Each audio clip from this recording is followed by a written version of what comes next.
Hello friends, I am Sonu sir from Gwalior. Welcome to my YouTube channel Global English academy.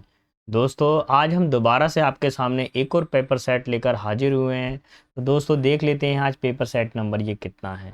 जैसा कि आपको मैंने previous classes में भी कई बार बताया है कि मैं एसएससी को टारगेट करते हुए, कौन सा एसएससी वाला, एसएससी सीजीएल को टारगेट करते हुए सीरीज़ को चला रहा हूँ। और इसमें प्रीवियस ईयर क्वेश्चन पेपर 2023 के सारे क्वेश्चंस को हम लोग सॉल्व करेंगे। आज सेट नंबर 17 है। पिछले वीडियोस में भी जाके आप चेक कर सकते हैं, एक पूरा प्लेलिस्ट डला हुआ है टारगेट एसएससी 2024 के नाम से। वहाँ पे मैं करीब 16 पेपर सेट अभी तक मैं करवा चुका हूँ। ये सीरीज़ आपको पर डे मिल रही है, कोई छुट्टी नहीं रहेगी इसमें।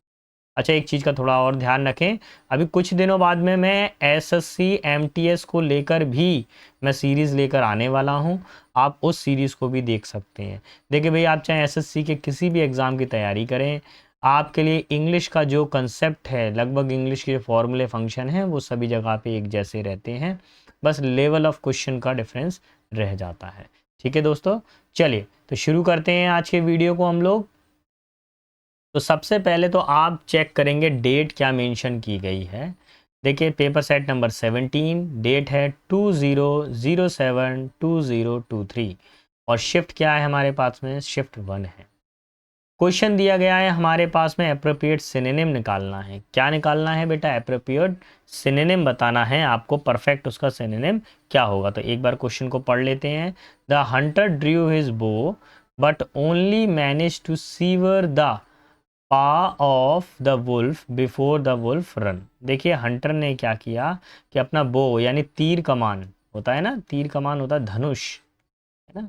ये जो तीर कमान होता है, उसने अपने तीर कमान से यानी धनुष से प्रहार किया। किसके ऊपर प्रहार किया? पा का मतलब क्या होता है, पंजा होता है। किसका पंजा? वुल्फ के पंजे के ऊपर। तो जब उसने उससे प्रहार किया तो वुल्फ को क्या हो गया, क्या हुआ, भेड़िए के पैर में क्या हो गया, चोट लग गई। सीवियर का मतलब क्या होता है, तोड़ देना या चोट लगना। अभी यहाँ पे अगर मीनिंग देखेंगे तो क्या निकलेगा, तोड़ देना या चोट लगना। तो उसने प्रहार किया, चोट लगी, किसमें, पंजे में लगी। And before the wolf run away, भालू के भागने से पहले उसने अपने जो धनुष से जो प्रहार किया था, उससे क्या हुआ, उसके पैर में चोट लग गई। अब चोट लगने के संबंधित अर्थ को समझते हैं। ज्वाइन का मतलब तो पता ही है भैया, किसी चीज़ को कनेक्ट कर लेना, ज्वाइन। रेमीफाई का मतलब क्या होता है, किसी को तोड़ देना, ब्रेक कर देना। बाइंड का मतलब क्या होता है, किसी चीज़ को बांधना होता है, टाई। ठीक है। मिक्स का मतलब क्या होता है, किसी चीज़ को एक दूसरे में मिलाना होता है ना।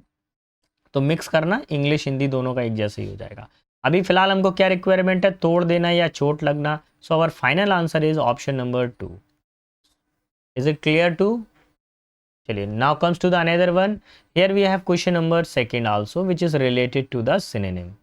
If you see the sentence is given over here, the investment scheme had been a scam all along. Scam का मतलब क्या होता है, कोई छल हो। स्कैम करने का मतलब क्या होता है, छल करना, किसी के साथ में क्या होता है, छल करना। तो अब सारे मीनिंग देखिए। पहला वर्ड है प्लेन, है ना। कौन सा वाला प्लेन है ये, किस तरह का प्लेन है बताइए बेटा। प्लेन कोई चीज़ साधारण हो तो वो प्लेन कहलाती है, साधारण को क्या बोलेंगे, नॉर्मल। सक्सेसफुल का मतलब क्या होता है, कोई व्यक्ति बहुत ज़्यादा सफल हो। ठीक है। फेलियर मतलब असफलता, लॉस। और देखिए स्विंडल, स्विंडल का मतलब क्या होता है बेटा, घोटाला करना, किसी चीज़ में क्या होता है, घोटाला करना। तो स्कैम का मतलब क्या होता है, घोटाला। स्विंडल का मतलब भी घोटाला होता है। Option number 4 will be our final answer. Okay, now comes to the another one. Okay, okay, okay. Let's see. I have done the 2 questions of synonym. कितने क्वेश्चन कर लिए हम लोगों ने बेटा सिनोनिम के? अभी 2 क्वेश्चन हम लोगों ने सिनोनिम के कर लिए ना सॉल्व। ठीक है। और अब जो है एंटेनिम्स की शिफ्ट आ गई है, तो अब एंटेनिम्स को देख लेते हैं। क्या बता रहा है, माई टीचर एक्सेप्टेड, मेरे शिक्षक ने क्या किया, एक्सेप्ट किया।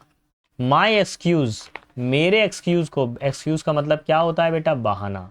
टीचर ने मेरे बहाने को स्वीकार लिया। और फॉर बीइंग लेट, मैं जो लेट हुआ था उसकी वजह से। तो देखिए, एक्सेप्ट का मतलब होता है किसी को स्वीकारना। जल्दी बता दीजिए, सारे आंसर बहुत आसान है। Very good, option number 1 reject. Reject का मतलब क्या होता है, किसी को मना कर देना। तो टीचर ने वो जो लेट आया था बच्चा, उसके बहाने को अस्वीकार कर दिया। बिलीव का मतलब क्या होता है, ट्रस्ट करना, किसी पे भरोसा करना।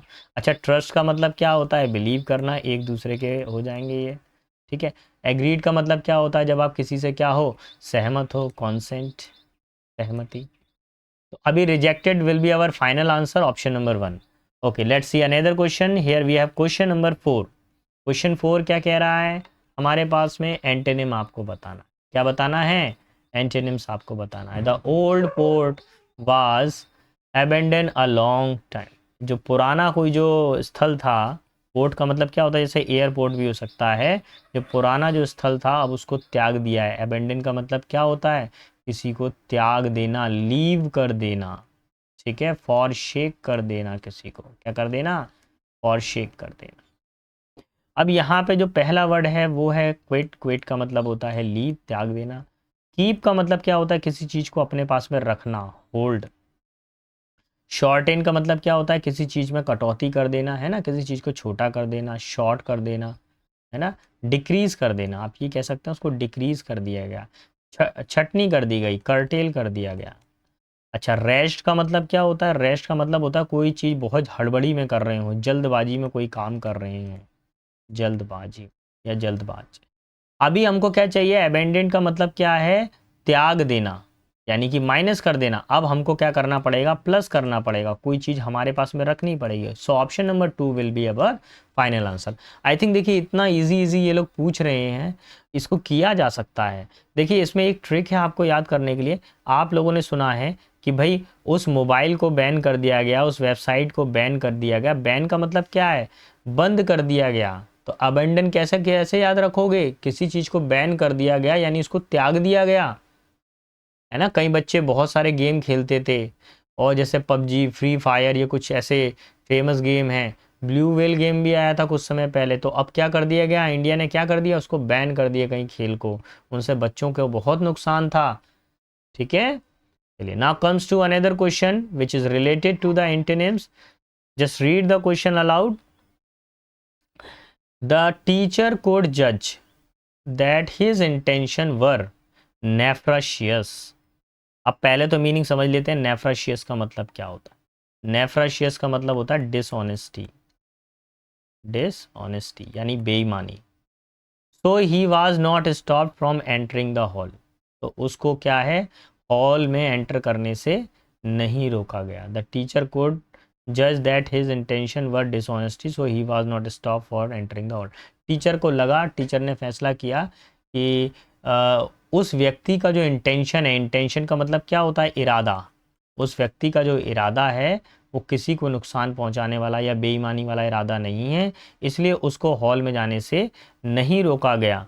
तो अब सारे के सारे मीनिंग देखते हैं। पहला वर्ड क्या होता है, ट्रेटर। ट्रेटर का मतलब क्या होता है, गद्दार यानी कि रेबल, ठीक है, गद्दारी करना, देशद्रोह करना। फिर क्या दिया हुआ है, परफिडियस। परफिडियस का मतलब क्या होता है, जो डिसलॉयल हो। डिसलॉयल समझते हो क्या होता है, बेवफा, बेवफा, ठीक है। पायस का मतलब क्या होता है, कोई चीज़ बिल्कुल शुद्ध हो यानी कि प्योर हो। एनवियस का मतलब क्या होता है, जलने का भाव। अगर आपको किसी से जलन हो रही है तो आप एनवियस कर रहे हैं। तो अभी देखिए, डिसऑनेस्टी का मतलब क्या हो गया, बेईमानी। अब आपको इसका क्या बनाना है, उल्टा बनाना है। तो डिसऑनेस्टी एक माइनस वर्ड है।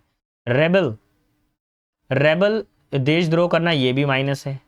डिसलॉयल ये भी माइनस है। प्योर ये प्लस है, और एनवियस ये माइनस है। अब हमको क्या ढूंढना है, एंटेनिम ढूंढना है। एंटेनिम का एक सिस्टम ये है, अगर माइनस दिया है तो क्या ढूंढो, प्लस। तो क्या हो जाएगा, ऑप्शन नंबर 3 बेटा, option number 3 will be our final answer. आप इस तरह से भी चीज़ों को कर सकते हैं भैया, पेपर के अंदर थोड़ा सा माइनस प्लस कर लीजिए। क्या सर आप मैथ पढ़ा रहे हैं, नहीं बेटा, पढ़ा इंग्लिश ही रहे हैं, लेकिन इसके अंदर माइनस प्लस की थ्योरी लगाकर हम इसको सॉल्व कर रहे हैं, ठीक है। ओके जवानों, अब आगे की तरफ बढ़ते हैं। प्लीज़ बेटा चैनल को लाइक शेयर सब्सक्राइब करना ना भूलिएगा। अगर आपको अच्छा लग रहा है कि सोनू सर मेहनत कर रहे हैं हमारे साथ, हमारे लिए वो कंटेंट लेकर आ रहे हैं जिसकी हमें रिक्वायरमेंट है, तो ही बेटा चैनल को लाइक शेयर सब्सक्राइब करें, नहीं तो कोई दिक्कत नहीं है, आप जस्ट देख भी लें। मेरे लिए मेरा उद्देश्य ये है कि आपका सिलेक्शन होना चाहिए, है ना। मेरा एम क्या है, आप लोगों का सिलेक्शन। जिस दिन आप लोगों का सिलेक्शन हो जाएगा ना, ऑटोमेटिकली आप कमेंट में लिख कर जाओगे, वो जो हैप्पीनेस होगी ना, वो कई लाइक शेयर और सब्सक्राइब से ऊपर होगी। वो जो हैप्पीनेस फीलिंग आएगी उस टाइम पे, जो खुशी होगी हमको कि हाँ भाई किसी को पढ़ाया और बच्चे ने लौट के कहा कि सर आपकी क्लास पढ़ने से मेरा सिलेक्शन हुआ है, सर इससे पहले इंग्लिश मेरी उतनी अच्छी नहीं थी, लेकिन जब क्लास अटेंड की तो मेरी इंग्लिश अच्छी हो गई। वो जो हमको सेटिस्फेक्शन मिलेगा ना, वो कुछ अलग ही लेवल का होता है बेटा। वो अभी आपकी समझ से ऊपर नहीं है, आपकी समझ से ऊपर है बेटा, वो एक टीचर ही समझ पाएगा। तो देखिए क्या बोला गया है, वन वर्ड सब्स्टिट्यूशन। एक हल्का सा मैं फ्लैशबैक आपको याद दिलाऊं। देखिए यहाँ पे क्वेश्चन नंबर 5 है जो कि एक एंटोनिम है।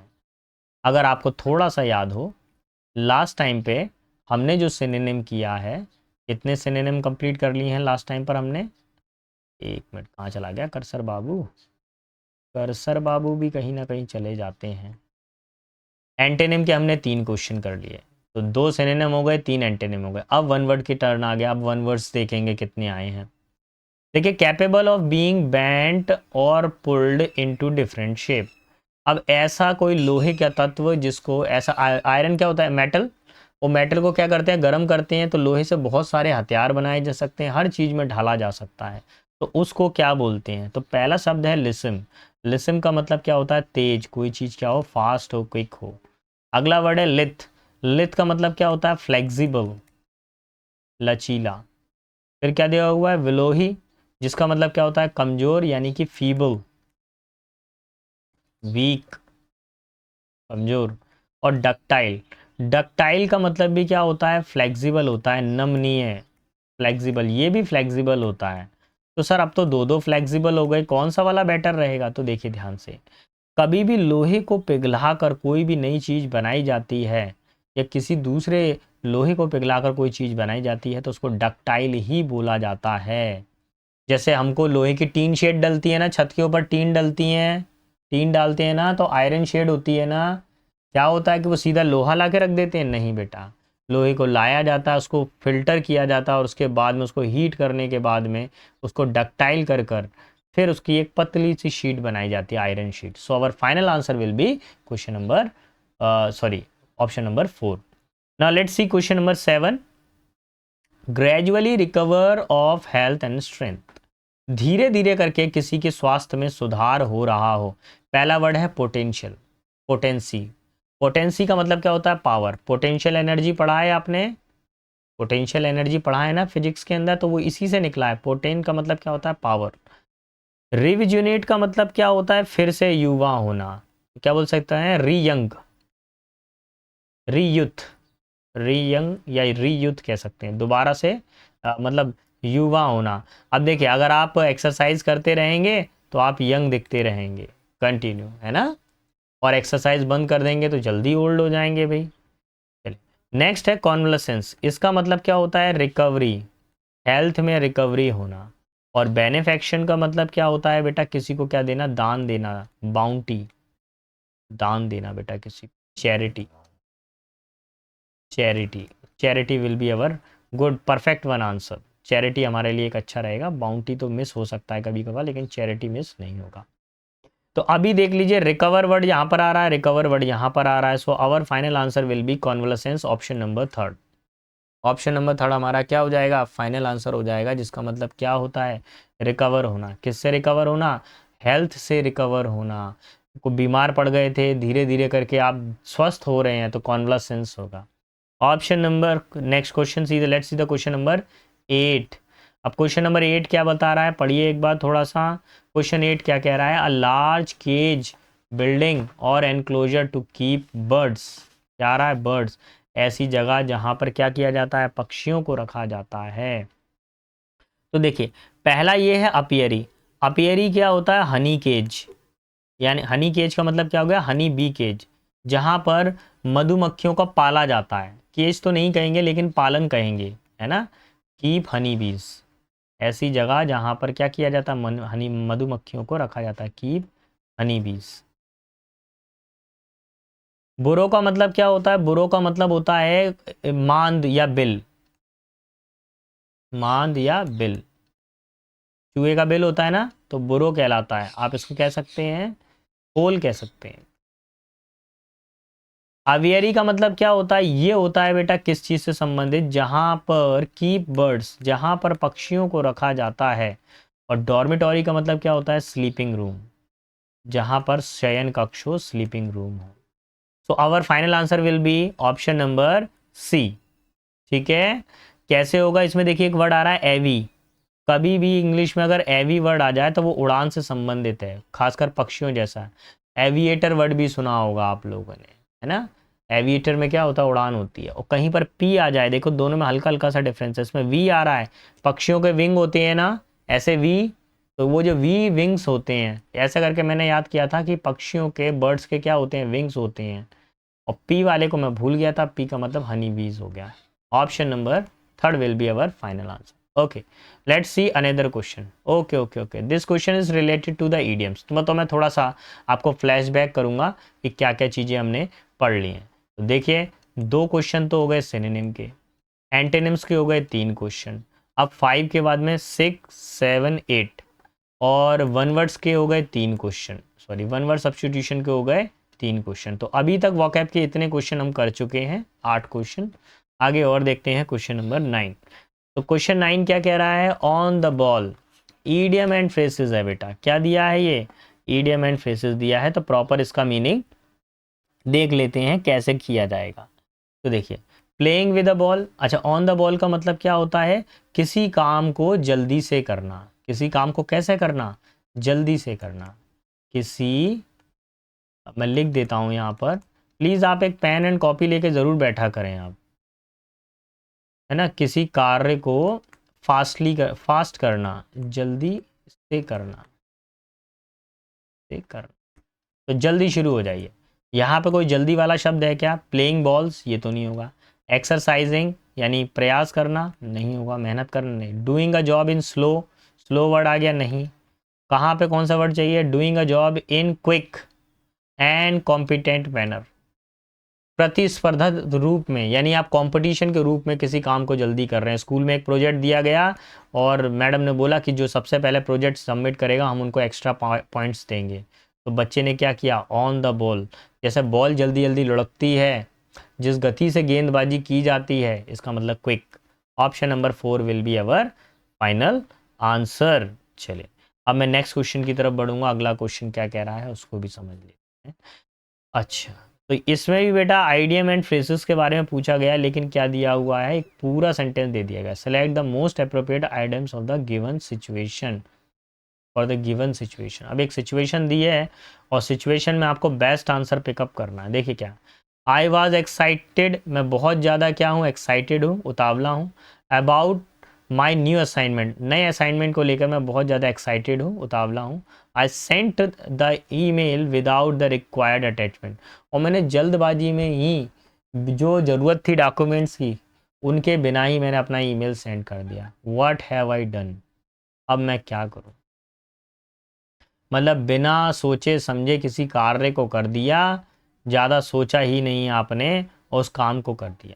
पहला वाला देखिए क्या मीनिंग होता है, as swift as an eagle, very fast and efficient, fast and efficient, कोई कार्य बहुत तेजी से हो और प्रभावी हो। यहाँ ध्यान रखना, एक वर्ड आ रहा है प्रभावी, प्रभावी मतलब काम को बिल्कुल सोच समझ के किया गया है।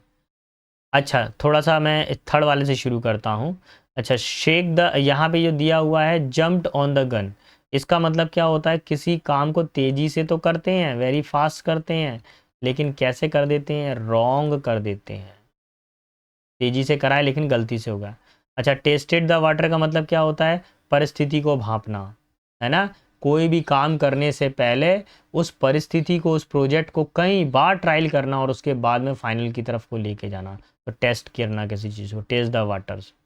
शेक द लेग का मतलब क्या होता है, शेक द लेग का मतलब भी क्या होता है, किसी कार्य को करना कैसे, जल्दबाजी से करना। यहाँ शूक दिया हुआ ये सेकंड फॉर्म है। जैसे कोई काम है, आपके टीचर ने बोला कि बेटा अब आपका नंबर आ गया है, जल्दी जाओ इंटरव्यू के लिए। तो अब उससे पहले आप क्या कर रहे थे, अपने पैरों को क्या कर रहे थे, काफ़ी देर से हिला डुला रहे थे। तो शेक द लेग का एक मीनिंग ये होता है कि आप काफ़ी समय से रेस्ट कंडीशन में बैठे हुए थे, उसके बाद में आपको पता चला कि आपका इंटरव्यू है, तो आप उस इंटरव्यू को लेकर काफ़ी घबरा रहे हैं और जल्दबाजी में उस काम को करने के लिए जा रहे हैं। तो मेरे हिसाब से बोला गया है कि अगर क्वेश्चन में देखा जाए कि उसने हड़बड़ी में ईमेल सेंड किया और वो उसके लिए गलत हो गया, jumped the gun, option number 2 will be final answer. सारे क्लोज आंसर दिए गए हैं लेकिन जो परफेक्ट आंसर होगा वो जंप द गन होगा। मान लीजिए आप कोई शेर आपके ऊपर अटैक कर रहा है, अब आपको बंदूक चलानी नहीं आती, लेकिन फिर भी क्या करेंगे, आप बंदूक के ऊपर उछले और आपने ट्रिगर को दबा दिया। ट्रिगर को जैसे ही दबाया तो हो सकता है बंदूक लौट के आपके ऊपर ऊपर आ गई, है ना। तो ये कभी कभार गलत भी हो सकता है। फिलहाल तो शेर चला गया, वो जरूरी चीज़ थी। चलिए, हाँ भाई, अब देख लेंगे तो थोड़ा सा मैं आपको बता दूं लास्ट शिफ्ट में बेटा एंटोनिम्स के, यानी सॉरी, ईडियम एंड फ्रेसेस के हमसे कितने क्वेश्चन पूछे गए हैं। ईडियम एंड फ्रेसेस के हमसे केवल 2 ही क्वेश्चन अभी तक इस सीरीज में पूछे गए हैं। अब क्वेश्चन नंबर 11 पर आएंगे। 11 क्या कह रहा है, 11 वाले क्वेश्चन में होमोनियम्स बताना है। क्या बताना है, होमोनियम्स। होमोनियम्स का मतलब क्या होता है, सेम साउंड, एक जैसे दिखाई दे। जैसे देखो सी और शी एक जैसे हो रहे हैं ना, बोलने में कैसे जा रहे हैं, एक जैसे। एक और सी देखिए, क्या हो जाएगा, सी और सी।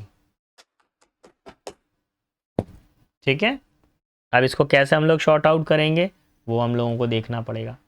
पहला जो वर्ड है हमारे पास में वो है क्रस। इसका मतलब क्या होता है, किसी की टांग या लेग होता है। ठीक है, अगला वाला जो है हमारे पास में क्रस, इसका मतलब क्या होता है, कोई शीशी या प्याली, कोई छोटा सा बाउल हो या कोई शीशी हो तो वो क्रस कहलाता है। नेक्स्ट है क्रूज। क्रूज का मतलब क्या होता है, कर्मी दल। और नेवी के अंदर जो कर्मचारी बोट के ऊपर काम करते हैं, नेवी का जो दल होता है वो क्रू कहलाता है। नेक्स्ट है हमारे पास में क्रूज, इसका मतलब क्या होता है, समुद्र पर्यटन, वॉयज, समुद्र पर्यटन। जैसे सागर में आप घूमने के लिए जा रहे हो तो क्रूज हो जाएगा। अब क्या करना है, the villagers kept the dash out to collect the rain water. पानी को कलेक्ट करने के लिए गांव वालों ने एक बर्तन को बाहर रख दिया। कहाँ, अपने घरों से बाहर रख दिया। तो बर्तन का मतलब क्या होगा, यहाँ पे प्याली को तो बाहर रख दिया, कोई शीशी या बोतल, कोई बर्तन। Option number 2 will be our final answer. तो देखिए बेटा, होमोनियम्स भी एक चीज़ ऐड हो गई है, तो आप इसको करके जाएं ज़रूर ज़रूर, है ना। आप लोग ज़्यादातर क्या समझते हैं कि सिनोनिम आ जाएगा, एंटोनिम्स आ जाएगा और वन वर्ड आ जाएगा, ईडियम फ्रेसेस आ जाएगा। आप केवल 4 ही फॉर्मेट समझते हैं, लेकिन बेटा कभी कभार क्या होता है कि होमोनिम्स भी पेपर में आ रहे हैं, और आप देखिए हर दूसरी तीसरी शिफ्ट में ये होमोनिम्स पूछ ही रहे हैं। अब आ गया हमारे पास में करेक्ट स्पेलिंग वाला। अब करेक्ट स्पेलिंग कैसे करते हैं वो भी देखेंगे। ठीक है, देखिए पेपर को जो है पास करना ज़्यादा टफ नहीं है, किया जा सकता है, खासकर मेरे इंग्लिश सब्जेक्ट में। अगर प्रॉपर स्ट्रेटेजी से आप तैयारी करते हैं, सब कुछ प्रॉपरली आपको पता है कि कौन से क्वेश्चन किस जगह से आ रहे हैं, किस सेक्टर में मेरे को कितना पढ़ना है, तो आप कर सकते हो। ऐसे कई बच्चे तो अंधाधुंध कहीं पे भी शुरू हो जाते हैं, कहीं से भी शुरू हो गए, ना डायरेक्शन पता है ना गोल का पता है, कुछ तो भी कर रहे हैं, बस सीजीएल सीजीएल सीजीएल आ गया तो भैया सीजीएल का फॉर्म भर दिया। अरे भैया, केवल फॉर्म भर देने से अगर किसी के सिलेक्शन होते तो ये लाखों बच्चे जो फॉर्म भर रहे हैं तो उन सबके हो गए होते सिलेक्शन, है ना। फॉर्म भरना तो सिर्फ एक पहला स्टेप है। असली जंग तो जब होती है जब आप 6-6 घंटे लाइब्रेरी में बैठकर स्टडी करते हैं। मैं नहीं कह रहा कि 24 घंटे पढ़िए, मत पढ़िए 24 घंटे, कोई नहीं पढ़ पाता। हमको कोई आईएएस आईपीएस या डॉक्टर के लिए थोड़ी ना करना है यार, वो उनका लेवल अलग है, हमारा लेवल अलग है। हाँ, हम उनको देख के मोटिवेट जरूर हो सकते हैं कि जब ये कर सकते हैं तो हम भी कर सकते हैं। ज़्यादा नहीं, देखिए 4 घंटे आपकी लाइव क्लास हो गई, और वही लाइव क्लास को आप पर डे रिवीजन कीजिए 4 घंटे। हर सब्जेक्ट को 1 घंटा क्लास में पढ़ा, 1 घंटा घर पे पढ़िए, 1 घंटा क्लास में पढ़ा, 1 घंटा घर पे पढ़िए, बस हो गया, दैट्स इट। आप सुबह 8 बजे से लेकर 12 बजे तक अपनी सारी क्लासेस लीजिए, उसके बाद में एक ब्रेक लीजिए 12 से लेकर 4 बजे तक का, फिर 4 बजे से आप 8 बजे तक का टाइम है उसमें आप पढ़ सकते हैं, या छोटे छोटे 2 घंटे के स्लॉट बना सकते हैं कि सर मैं 4 से 6 पढ़ लूँगा, फिर सर 6 बजे मेरे को अपना जिम जाना होता है या घर का कुछ काम करना होता है, वो कर लीजिए, है ना। और ज़रूरी नहीं है कि यहाँ पर कि आपके 8 घंटे शेड्यूल हो, किसी का 6 घंटे का भी शेड्यूल है तो आप कर लीजिए, लेकिन रेगुलर कीजिए, कंसिस्टेंसी कीजिए। सिलेक्शन केवल कंसिस्टेंसी मांगता और कुछ नहीं मांगता, है ना। राहुल राहुल राहुल राहुल, सारे राहुल सही हैं। वाज वाज वाज वाज, सारे वाज सही हैं। अशेम्ड अशेम्ड अशेम्ड अशेम्ड भी सही है। ऑफ ऑफ ऑफ ऑफ, सारे ऑफ सही हैं। जो समस्या उत्पन्न हो रही है भैया वो किस में हो रही है देख लीजिए, बिहेविंग। बिहेविंग की क्या ये स्पेलिंग करेक्ट है? नहीं है। अच्छा, बिहेविंग, चलिए इसको होल्ड करते हैं, बाकी भी चेक करते हैं। बाई हेविंग, नहीं बेटा ये नहीं होगा। बाई हिविंग नहीं होगा। Option number 2 will be our final answer. बहुत इजी पूछ लिया, देखो कितना इजी पूछा है। बिहेव की स्पेलिंग, अरे बिहेव की स्पेलिंग पूछ लिया, इतना इजी पूछ लिया है। देखिए नंबर 13 वाला अब इनकरेक्ट स्पेलिंग बतानी है। एक स्पेलिंग क्या है इसमें गलत है, तो सारे के सारे वर्डों को पढ़ जाइए भैया जल्दी जल्दी थोड़ा सा। क्या एग्रीमेंट की स्पेलिंग करेक्ट है? एग्रीमेंट की स्पेलिंग करेक्ट है सारे बच्चे। देखिए कितने जी आते हैं एग्रीमेंट में? केवल एक ही जी आता है। ये एडिशनल जो जी दिया हुआ है इसको हटा दीजिए। Option number 1 will be our final answer. तो थोड़ा सा मीनिंग और आपको बता देते हैं क्या क्या है। पहला है एग्रीमेंट। एग्रीमेंट का मतलब क्या होता है? किसी से आपकी कोई ट्रीटी हो, यानी मतलब किसी से कोई आपका अनुबंध हो। आर्बिट्रेटर का मतलब क्या होता है? मध्यस्थ। कौन होता है? मध्यस्थ। दो पार्टियों के बीच में क्या करेगा? सुलह करवाएगा। फेवरेट का मतलब क्या हो जाता है? पसंदीदा, यानी कि लाइक। और कन्विक्शन का मतलब क्या हो जाता है? दोष को सिद्ध कर देना, दोष सिद्धि। कोई दोष लगा हुआ उसको प्रूव कर देना। Clear? So our final answer will be option number 1। चलिए क्वेश्चन नंबर 14 पर आते हैं। 14 क्या कह रहा है? अब जल्दी जल्दी बढ़ता हूं मैं आगे की तरफ, थोड़ा स्पीड पकड़ते हैं हम। क्वेश्चन नंबर 14 के अंदर आपको जो दिया गया है वर्ड उसको समझिए। Select the most appropriate option that substitute, substitute होना चाहिए, of the underline segment of the given. ये जितना अंडरलाइन किया गया है इस वर्ड का वो क्या होना चाहिए? सब्स्टिट्यूट। सब्स्टिट्यूट का मतलब क्या होता है? सिनोनिम्स। तो ये भी एक सिनोनिम का दूसरा तरीका है पूछने का, आपको घुमाने के लिए। डिसेबिलिटी यानी अक्षमता, वाज या अपंगता, was viewed as God's retribution of wicked in the past. देखिए अगर किसी व्यक्ति के या शरीर के अंदर कुछ विकृति हो गई है तो ऐसा माना जाता है कि भगवान ने उसको किसी प्रकार का कोई गलत कार्य के लिए उसको दंड दिया है ना। अगर किसी के शरीर में कोई विकृति है तो ऐसा कुछ कहीं पे लिखा हुआ, मेरा तो ऐसा मानना नहीं है, ठीक है, हो सकता है कुछ हो ऐसा। तो भगवान ने क्या किया? उसको रिट्रीब्यूशन फॉर द विक्ड, है ना। भगवान ने उसको क्या दिया है कि जो गलत उसने काम किया है उसकी सजा दी है। तो सजा देने के लिए देखिए कौन सा वर्ड है? Punishment for wrong doing. This will be our final answer. बाकी तो कोई हो ही नहीं सकता है, ठीक है। अगर आप पढ़ेंगे ऑप्शन तो आपको इजीली समझ में आ जाएगा कि बाकी नहीं है। Option number 2 will be final answer. Let's see, here we have question number 15। Question number 15 क्या कह रहा है? One of these box have. अब भैया जल्दी पेन एंड कॉपी निकालिए, जल्दी जल्दी निकालिए। कभी भी ये ध्यान रखना, ये आपके लिए एग्जाम के लिए टॉप मोस्ट रिपीटेड वाला फॉर्मूला मान लेना आप, ये वन ऑफ वाला। अगर सब्जेक्ट वर्ब एग्रीमेंट चैप्टर आता है तो इसमें से ज़्यादातर चीज़ें देखने को मिलती हैं। अब जरा आंसर बताइए, क्या कर जाऊंगा मैं? आंसर क्या करूंगा?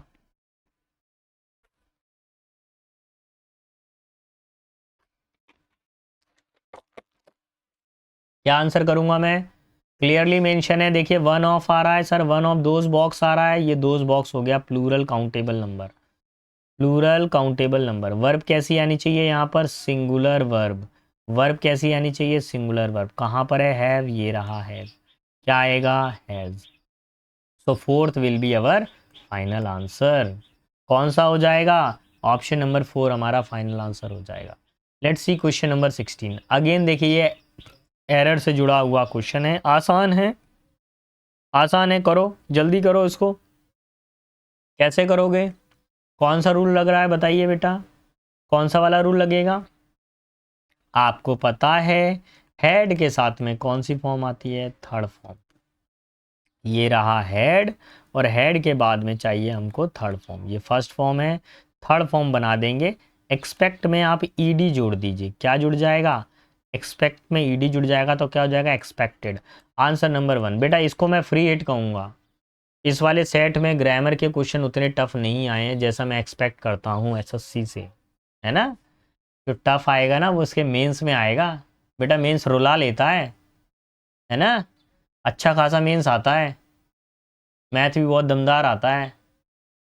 तो हम भी मेंस में बैठे थे ना, तो मैथ्स की वजह से हमारे हाथ पैर फूल गए थे। इंग्लिश तो चलो बना ली हमने, और मैथ्स का क्या करेंगे, उसका जीके का क्या करेंगे, है ना। इसका प्री में जीके देख लो, प्री का जीके का क्या करोगे तुम। अब जिसके चारों सब्जेक्ट परफेक्ट होते हैं उसी का सिलेक्शन होता है। अब किसी का भी देख लीजिए, मैं अपने से शुरू करूँ मैं। अब मैं इंग्लिश एक परफेक्ट है, अब बाकी सब्जेक्ट थोड़ी ना इतने परफेक्ट। चलो रीजनिंग भी परफेक्ट कर लिया आपने, इंग्लिश में स्कोर कर लिया, रीजनिंग स्कोर कर लिया। इंग्लिश और रीजनिंग दो ऐसे सब्जेक्ट हैं, स्कोरिंग सब्जेक्ट हैं, इनमें किया जा सकता है। लेकिन अगर आप ये सोच रहे हैं कि मैं जीके और जीएस में स्कोर कर लूँ, आप जीके और जीएस 8 घंटे भी पढ़ोगे ना, 10 घंटे भी पढ़ोगे, मैं गारंटीड दे रहा हूँ 25 में से आपके केवल 15 बन गए तो संतुष्टि कर लेना, बहुत अच्छे बन गए आपके, है ना। मेरा ओवरव्यू है, ऐसा मेरा मत है। हो सकता है कुछ एक्सपर्ट या वैसे भी बैठे हों जीके की जो ज़्यादा क्वेश्चन बना ले, लेकिन उनको भी ये मालूम है, हकीकत बात उनके मन में भी ये बात मालूम है, मैं जी मर्जी चाहे जितना पढ़ लूँ, एसएससी पूछेगा वही जो मैंने नहीं पढ़ा है। जो मैं पढ़ के आऊँगा ना वो तो कभी पूछने वाला ही नहीं है, जो मैं नहीं पढ़ के आऊँगा ना वो वही पूछने वाला है। ये उनका एक रूल है। ये इस गेम का एक ही रूल है, जो तुम पढ़ोगे वो नहीं आएगा, और जो तुम नहीं पढ़ोगे वो आएगा पेपर में, यही उनका रूल है। कितना अच्छा रूल बनाया है ना। पढ़ो ही मत तो सर सब कुछ आ जाएगा, पढ़ता हूँ तो सर कुछ नहीं आता। चलिए जवानों बढ़ते हैं आगे की तरफ।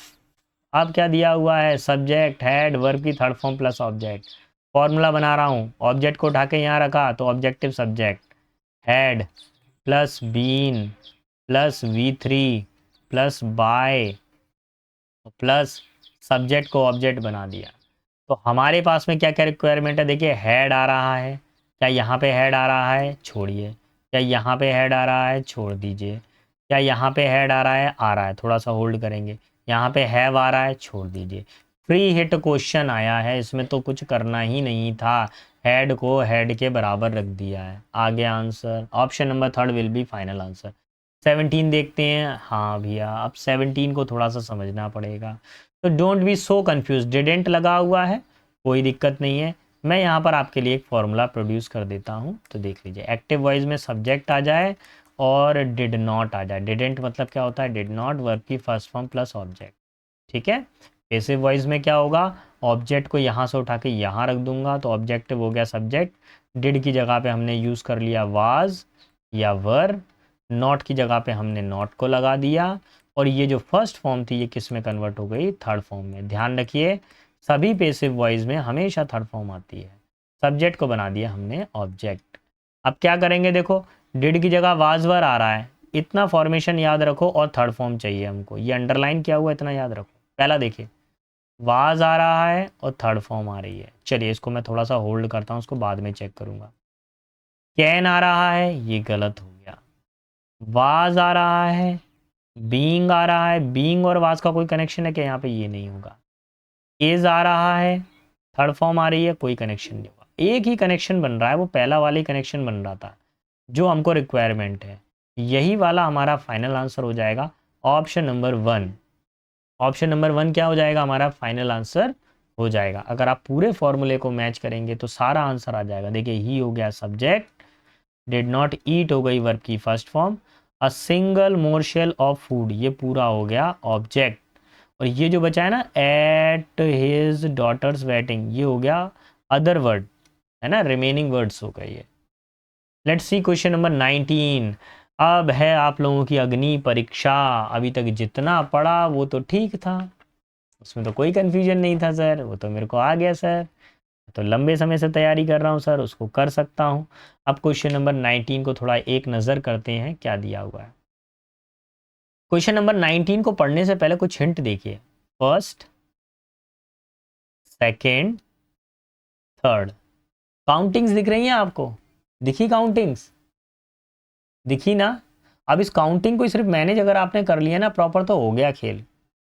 बस इसके अंदर यही खेल था पूरे सेंटेंस के अंदर। तो मैं एक बार थोड़ा सा पढ़ जाता हूँ सेंटेंस को। देखिए इस वाले फॉर्मेशन के अंदर एक और ट्रिक अप्लाई हो रही है।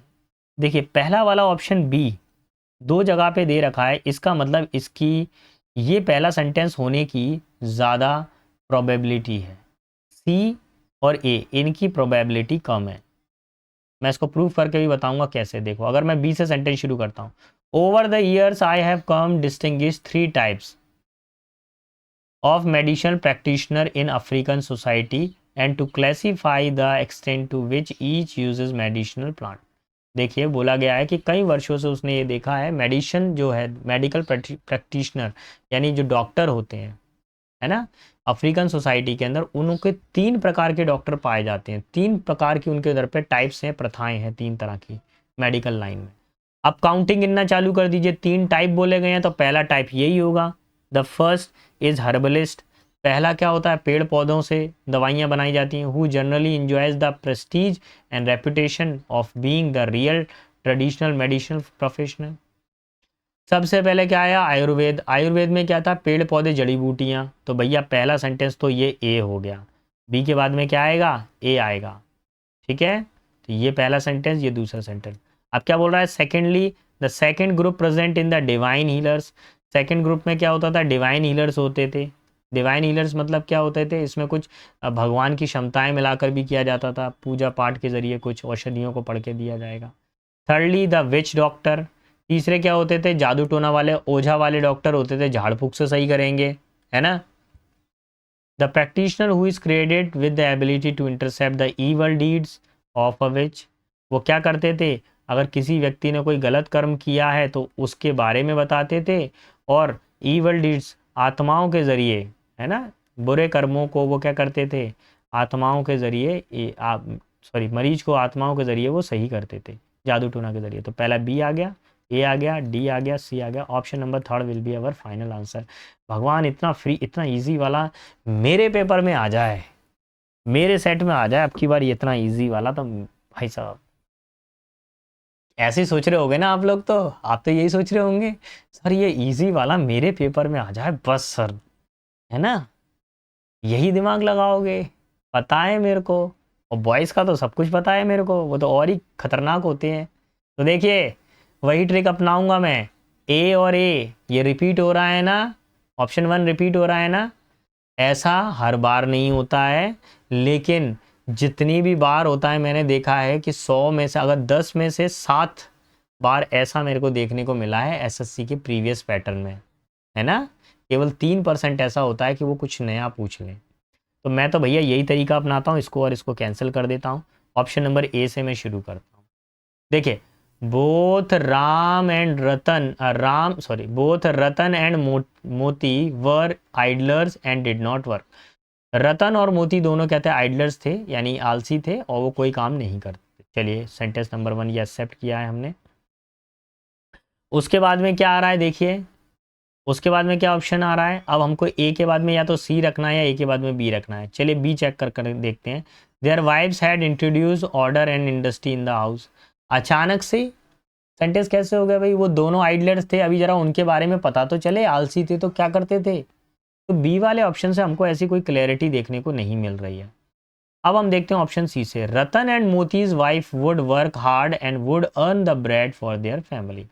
ये दोनों गधे आलसी थे, उनकी पत्नियां मेहनत करती थी और घर में रोटी लेकर आती थी। ऑप्शन नंबर 2 ये हो गया हमारा। अब देखिए बचा क्या मेरे पास में, बी वाला बचा। देयर वाइफ्स हैज इंट्रोड्यूस, हाँ हाँ हाँ हाँ हाँ हाँ, थोड़ा सा कुछ गड़बड़ है। ठीक है, introduce order and industry in the house. उनकी पत्नियों ने क्या किया, घर के अंदर ही एक हल्की सी कोई छोटी इंडस्ट्रीज लगाई जहाँ पर उनको ऑर्डर आते थे काम के। दिस मेड देम लेजियर, और यही कारण था कि अब वो क्या करते थे, घर पे कोई काम नहीं करते थे। अब पत्नियां घर पे हैं, खाना भी बना देंगी, और ऊपर से घर में अगर सिलाई बुनाई या पापड़ वापड़ बनाने का काम है तो वो भी करती जाएंगी। तो ये नहीं है कि वाइफ के संग में कुछ मदद कराएं। सो डले हुए हैं, फ़ोन चला रहे हैं, इंस्टाग्राम फेसबुक लगे हुए हैं। ऑप्शन नंबर थर्ड क्या हो जाएगा, option number third will be final answer. चलो भैया, इतनी जंग जीत ली, अब थोड़ी सी जंग और होगी। अब आप मेरे साथ में थोड़ा सा और लड़ेंगे। जवानों, हम निश्चित रूप से गवर्नमेंट सर्विस लेंगे, है ना। नौकरी तो पक्की होगी। इंग्लिश की वजह से नहीं हो रहा था सिलेक्शन, अब इंग्लिश की वजह से सिलेक्शन होगा। मैं भी देखूं कब तक एसएससी वाले नहीं मानेंगे। सिलेक्शन तो 100% होगा, थोड़ा टाइम जरूर है। The work is going through a deep recession, recession का मतलब क्या होता है, बाजार में मंदी हो जाना, महंगाई हो जाना। At such a time one thing we need in abundance is jobs for the semi skilled and unskilled. देखिए बाजार में महंगाई बढ़ गई है, अब इस समय हमको प्रचुर मात्रा में, एबेंडेंस का मतलब क्या होता है, प्रचुर मात्रा में हमको ऐसे कारीगर चाहिए जो अर्ध कुशल हों या फिर अकुशल हों। अकुशल मतलब उनमें कोई कुशलता ही नहीं है, उनको कोई कंप्यूटर चलाना नहीं आता, ना उनको कोई सोशल मीडिया का ज्ञान है, वो हो गए अकुशल। और सेमी स्किल्ड वो बंदे होते हैं जिनको हल्का फुल्का कंप्यूटर चलाना आता है लेकिन वो एक्सपर्टीज़ नहीं है उसके अंदर। This is the only way in which equal dash of wealth can be taken place. इसका केवल एक ही, जब अगर यही एक सही तरीका है, जब सभी लोगों को जॉब मिलेगी तो सभी क्या आ जाएंगे, एक सही लाइन में आ जाएंगे। अब एक अमीर व्यक्ति इधर पर है और ये एक लो स्किल्ड पर्सन है, इसको आता है कंप्यूटर का पूरा पाइथन वाइथन, ये पाइथन वाला है, ये कौन है, इसने पाइथन सीखा है कंप्यूटर के अंदर, कौन सी लैंग्वेज सीखी है, पाइथन सीखी है। इन्होंने सीखी है एनाकोंडा, इनको ये वाली लैंग्वेज आती है। तो अब ये एनाकोंडा वाले को और स्किल्ड करेंगे, ये स्किल किया मैंने, ये क्या बन गए, पाइथन और एनाकोंडा। अब नाउ ये क्या हो गए, बराबरी पर आ गए, मैं नागिन तू सपेरा। अब ये हो गया, तो क्या हो गया, सारे के सारे इक्विवेलेंट आ गए। तो ये जो सिचुएशन होती है, क्या करेंगे, डिस्ट्रीब्यूशन। जब सभी लोगों को बराबर से हम लोग स्किल वगैरह सबको बराबर कर देंगे, तब क्या होगा, जो वेल्थ है, समृद्धि का इक्वल डिस्ट्रीब्यूशन होगा। स्पेंडिंग मतलब खर्च, पार्टीशन मतलब अलग अलग करना, अर्निंग मतलब कमाना। Option number 2 will be final answer. Let's C question number 22 of the wealth can take place. The healthcare industry is ideally posed to occupy this position. Health industry एक ऐसी इंडस्ट्री है जिसमें इस तरह की पोजीशन की तरफ को बढ़ रही है या इस तरफ को बढ़ रही है लोगों को बराबर करने के लिए। The IT industry hires people from upper middle strata and rich family, usually engineer और usually engineer dash the healthcare industry hire the nurse to tune the 80% of the job created from the lower economy। अब देखिए higher economy की बात हो रही है, lower economy की बात हो रही है। हायर इकोनॉमी के अंदर यानी ये मिडिल ग्रुप भी है लेकिन थोड़ा सा धनवान है, बच्चे ने इंजीनियरिंग की, इंजीनियरिंग कोई सस्ते में होती है क्या, नहीं होती। तो ये कहाँ चले गए, कौन से वाले सेक्टर में चले गए, हायर सेक्टर में। आईटी सेक्टर को क्या बोला गया है, ज़्यादा खर्चालू सेक्टर। थोड़ा सा अगर उससे कम आ जाए तो मेडिकल लाइन है। कैसे मेडिकल लाइन में, इसमें आप नर्स बन सकते हो, वार्ड बॉय बन सकते हो, हेल्पर बन सकते हो, है ना। अगर आपके पास में कोई स्किल नहीं है, एटलीस्ट इतना तो स्किल होगी कि एक पेशेंट को इस जगह से दूसरी जगह ले जाना, इतना तो स्किल होगी ना, तो वार्ड बॉय बन सकते हो। तो 80% जो जॉब है वो कहाँ पर क्रिएट की जाती हैं, इसकी वजह से की जाती है, मेडिकल हेल्थ की वजह से, मेडिकल इंडस्ट्री की वजह से। Global health care is 4.5 trillion rupees industry. तो कितने रुपीज़ की है, जो वैश्विक वैश्विक हेल्थ जो है वो कितने की है, 4.5 ट्रिलियन रुपीज़ की है industry. Second only to agro. अब हेल्थ पर कितना खर्चा हो रहा है, 4.5, और फिर उसके बाद में एग्रो इंडस्ट्री आ जाती है। एग्रो इंडस्ट्रीज कौन सी वाली, किसान वाली इंडस्ट्री जिसमें हरे पेड़ पौधे उगाए जाएंगे। इवन देन फिर भी हेल्थ केयर डैश। अच्छा अगर मैं थोड़ा सा 22 वाला तो बताया नहीं, भूल गया। 22 का आंसर मतलब क्या होता है, वेयर एज। वेयर एज का मतलब क्या होता है, जबकि। क्या बोल रहा है कि यहाँ पर बोल रहा है कि हेल्थ केयर में यानी हायर जो फैमिली है वो क्या आईटी सेक्टर से आती है, जबकि वेयर एज लोअर जो मिडिल क्लास है उसमें क्या जाते हैं ज़्यादातर, मेडिकल लाइन वाले जाते हैं। अच्छा मेडिकल लाइन में सर डॉक्टर भी बहुत महंगा होता है, यहाँ पे उन्होंने डॉक्टर मेंशन नहीं किया है, उन्होंने यहाँ पे एक नर्स मेंशन किया है, वार्ड बॉय मेंशन किया है, ये थोड़ा सस्ता मान सकते हैं आप, ठीक। 80% ऑफ द पॉपुलेशन, अब 23 को देख लेते हैं, 23 क्या कह रहा है। Even then health care reaches, क्या हो जाएगा, reaches only 80% of the world population. तो हेल्थ केयर कितना पहुंच गई है, 8% है। पॉपुलेशन अगर 100% है तो 100% का केवल 8% किस पे जा रहा है, हेल्थ केयर पर जा रहा है वर्ल्ड में। Policy maker should look at the healthcare industries as not only as industry which addresses the pain but also one which can which can dash the economy. तो देखिए हेल्थ की सरकार को ध्यान देना चाहिए, 8% है हमारे पास में हेल्थ केयर का, तो हेल्थ केयर को सुधारने के लिए सरकार को ध्यान देना चाहिए और उस इंडस्ट्री को क्या करना चाहिए, इन्फ्लुएंस करना चाहिए। इन्फ्लुएंस का मतलब क्या होता है, प्रभाव करना, ठीक है, प्रभाव करना चाहिए। इम्पीड का मतलब होता है रोकना किसी चीज़ को, ठीक है। नेक्स्ट है हमारे पास असर्टेन, असर्टेन का मतलब अनिश्चित, परसुएड का मतलब किसी को मनाना। तो क्या करते हैं, इकोनॉमिक का प्रभाव पड़ना चाहिए। लास्ट सेंचुरी, पिछले दशक में, was driven by the machine that addresses human toll and it is strongly believe that the this century will be the driven by the health care. देखिए लास्ट सेंचुरी के अंदर क्या था कि कई सारी मशीन आए, मशीन युग आया, आधुनिकरण हुआ हमारे पास में। तो इससे ये पता चला कि जो मशीनों का प्रयोग है वो हेल्थ केयर में भी किया जा सकता है और हेल्थ केयर डिपार्टमेंट के अंदर स्किल्ड वर्कर ज़्यादा होते हैं। या इवन अगर आप इंजेक्शन भी लगा रहे हो ना, तो वो भी देखो मशीन है, छोटी सी एक मशीन मान सकते हैं इंजेक्शन को भी आप, है ना। अगर आप मेडिसिन गोली खा रहे हैं तो गोली भी किसी मशीन के अंदर रख कर बनाई गई है। This however will happen only in the policy maker make a consciousness effort to dash right policy in the place soon. चलिए क्वेश्चन नंबर 25 है, इसको हम थोड़ा सा भी देखते हैं। पहले कुछ ज़रूरी चीज़ें समझिए। देखिए कल मैं लेकर आऊँगा सेट नंबर 18। क्या लेकर आऊँगा, सेट नंबर 18 प्लस मैं आपके लिए एसएससी एमटीएस के भी क्वेश्चंस को मैं तैयार कर रहा हूँ। मैं पूरा का पूरा डेटा आपके सामने प्रोवाइड हो जाएगा। अभी कलेक्शन लगा हुआ है, 2023 का पूरा डेटा आपको मिल जाएगा। एसएससी एमटीएस एग्ज़ाम के आने से पहले मैं आपको सारे प्रीवियस ईयर के पेपर सेट कंप्लीट कराऊंगा। अब अगर बीच में अगर मेरे को थोड़ा सा टाइम मिला तो मैं एक जूम मीटिंग के ऊपर एक ऑनलाइन क्लास में आपके लिए प्रोवाइड करूंगा। मैं करीब 15 डेज़, लास्ट 15 डेज़ की, बस ज़्यादा नहीं। उसमें मैं केवल बस एक ही मेरा उसके अंदर एम रहेगा, केवल इम्पॉर्टेंट कंस्ट्रक्शन, केवल एग्जाम पॉइंट ऑफ व्यू से पढ़ाना, और ये फ्री ऑफ कॉस्ट रहेगा, कोई चार्ज नहीं लिया जाएगा, है ना। एवरीबडी इज़ वेलकम, हर किसी का वेलकम है, हर कोई आ सकता है उसके अंदर। चलिए तो 25 क्वेश्चन में क्या हो जाएगा यहाँ पर, देखिए क्या करना चाहिए, पॉलिसीज़ को बिल्कुल सही रखना चाहिए अपनी जगह पर। Put the right policies in place soon, सही जगह पे पॉलिसीज़ को बनाना चाहिए, ठीक है। Option number 4 will be our final answer.